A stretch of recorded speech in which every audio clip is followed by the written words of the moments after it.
Jemaat Tuhan Shalom, apa kabar?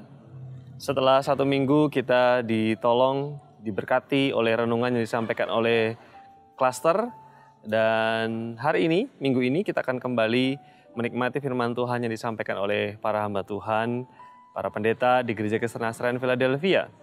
Dan secara khusus, renungan yang saya bawakan akan menyambung renungan berseri yang kita sudah awali 2 minggu yang lalu dengan judul Musuh-Musuh Hati. Dan ini adalah renungan yang ketiga. Dan di pagi hari ini saya ingin mengajak jemaat Tuhan untuk melihat satu bagian firman Tuhan dari Amsal pasal 17 ayat yang ke-22. Firman Tuhan yang sangat sering kita hafal, sangat sering kita ucapkan ketika ada orang yang sakit.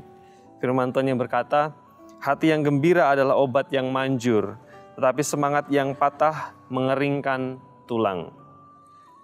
Biasanya ayat ini dikutip di bagian A, disampaikan, dikupas, diberikan sebagai bahan penyemangat di bagian A yang berkata hati yang gembira adalah obat yang manjur.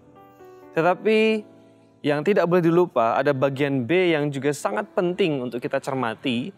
Bagian A bicara tentang hal yang positif, bagian B adalah bagian yang bicara tentang hal yang negatif yang harus kita hindari, yang harus kita jaga, yang harus kita proteksi supaya jangan sampai terjadi dalam kehidupan kita. Di renungan yang pertama bicara tentang menjaga, memproteksi hati, melindungi hati, mencegah supaya kontaminan tidak masuk ke dalam hati. Di bagian ini firman Tuhan mengatakan semangat yang patah adalah persoalan tersendiri bagi hati manusia. Semangat yang patah mengeringkan tulang. Dalam terjemahan bahasa Indonesia sehari-hari dikatakan hati yang murung mematahkan semangat. Hati yang murung, hati yang putus asa, hati yang kehilangan pengharapan, hati yang lokro dalam bahasa Jawa, hati yang tidak punya semangat gairah dan pengharapan untuk berjuang akan mematahkan gairah kita, mematahkan semangat kita, ya, mematahkan daya juang kita.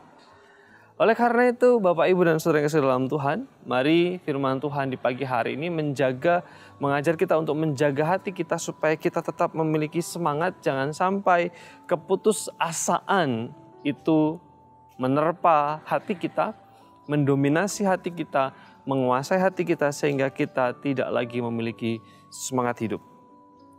Apapun yang menjadi pergumulan kita, apapun yang menjadi persoalan kita, persoalan boleh datang, kesulitan boleh datang, tetapi tetap jaga hati supaya tidak kehilangan semangat, supaya kita tidak putus asa.